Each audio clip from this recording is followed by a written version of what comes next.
समय निकाल करके आए हैं।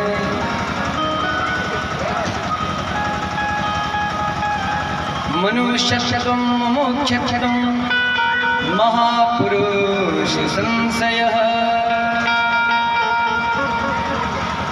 शास्त्र में बताया गया, आदि गुरु शंकराचार्य जी लिखते हैं विवेक चूड़ामणि में, क्या मनुष्यत्वं मोक्षत्वं महापुरुष संशयः।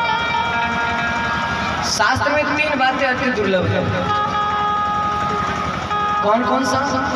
मनुष्यत्व, मनुष्य का तन मिल जाए, इसको दुर्लभ बताया गया। मनुष्य का तन मिल जाए ये दुर्लभ है, ये जल्दी मिलता नहीं। ये तो मानो अकारण करुणा वरणारे भक्तवांछा कल्पतरु श्री बांके बिहारी जी की कृपा होता है ना, तब जाकर के यह मनुष्य का तन मिलता है। मनुष्य का तन मिल जाए, उसमें भी मोक्ष का कामना जागृत हो जाए नहीं। तन तो मिल गया लेकिन मोक्ष का कामना जागृत जल्दी नहीं होता। मोक्ष मतलब इस धराधाम पे, इस मृत्यु लोक पे हमारा जन्म ही ना हो, हम प्रभु के निज धाम में रहें, उनकी सेवा करें। क्योंकि इस संसार का नाम दुखालय है, मृत्यु लोक का नाम दुखालय है। यहाँ पे हमारा जब जन्म होगा ना तो कोई ना कोई दुख सताएगा ही। इसलिए जब मनुष्य का तन मिल जाता है, यह दुर्लभ है। दुर्लभो मानसो देहो, मनुष्य का तन बड़ा दुर्लभ है महाराज। और मनुष्य का तन जैसे तैसे मिल जाए भगवान की कृपा से, उसमें भी मोक्ष का कामना जागृत हो जाए, यह भी दुर्लभ है। एक बुढ़िया मैया कि उसकी सासू, एक बुढ़िया मैया की जो बहू है ना, बड़ी परेशान करती थी। बुढ़िया मैया को डांटती थी बार बार, ये काम करो वो काम करो। ऐ बुढ़िया मैया, ऐ सासू माँ, जाइए जंगल में जाकर के लकड़ी लेके आइए। अब बुढ़िया मैया क्या की, जंगल में गई। जंगल में जा करके लकड़ी का गट्ठर बांध ली, कुछ ज्यादा।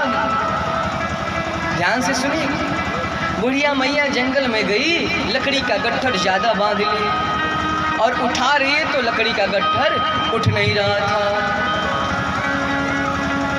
तो पुकारने लगी, हे कन्हैया, एकरा ले बढ़िया रहल तू ही उठा लेता। हे कन्हैया, एकरा ले बढ़िया रही तू ही उठा लेता।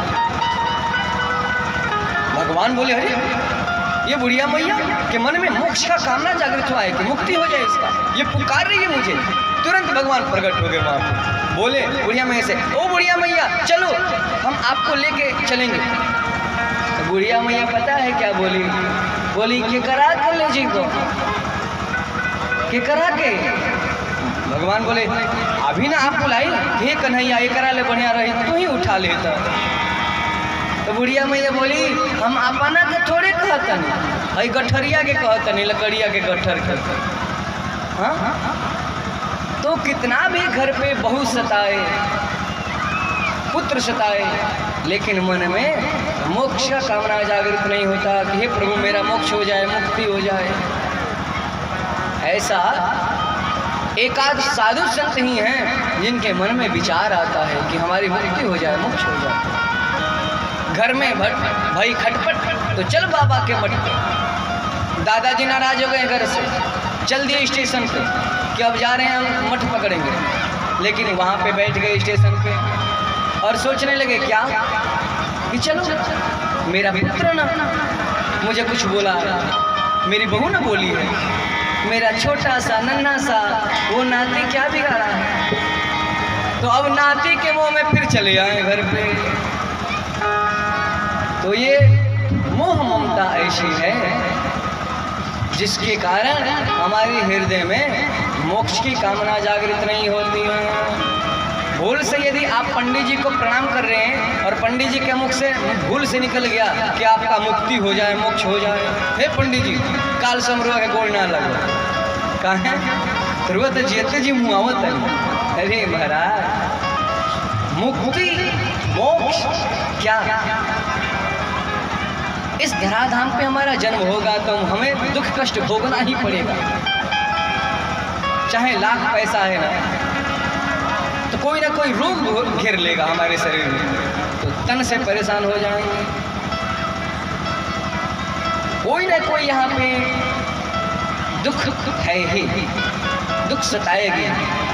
इसलिए ये दुर्लभ है मोक्ष का कामना जागृत होना। 3 बातें अति दुर्लभ है संसार में। मनुष्य का तन मिलना, मनुष्य का तन मिल जाए उसमें भी मोक्ष का कामना जागृत हो जाना। और तीसरा अति दुर्लभ बताया गया क्या?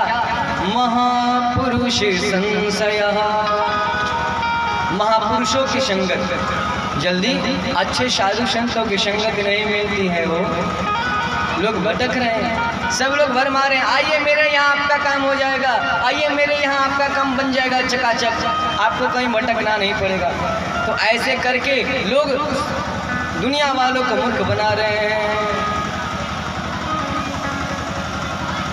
महापुरुष की यदि अच्छे संत की संगति हो गई ना, तो आपका कल्याण होना ही है। क्योंकि हमारे शरीर पे कोई चींटी बैठ जाए और हमको जाना है बलिया, यहाँ से बलिया जाना है, तो वो चींटी हमारे शरीर पे बैठी है, वह भी हमारे साथ चली जाएगी बलिया। वैसे ही महापुरुष संत, यहाँ महापुरुष के संगत में हम आ गए, तो महापुरुष जो संत रहते हैं ना, ये तो निश्चित है कि वो प्रभु के चरण शरण ग्रहण किए हैं, तो वो प्रभु के धाम में जाएंगे। तो यदि हम भी लाख पापी हैं, अत्याचारी हैं, दुष्ट आत्मा हैं, अच्छे संतों के संगत में है ना, उनका चरण शरण ग्रहण किए हैं ना, तो संत के साथ हमारा भी मुक्ति होना तय है। इसलिए महापुरुषों की संगत जल्दी मिलती नहीं है, बड़ा भटकना पड़ता है। और अच्छे संतों की संगति हो गई तो हमारा भी कल्याण हो जाएगा। प्रेम से बोले आनंद कंद भगवान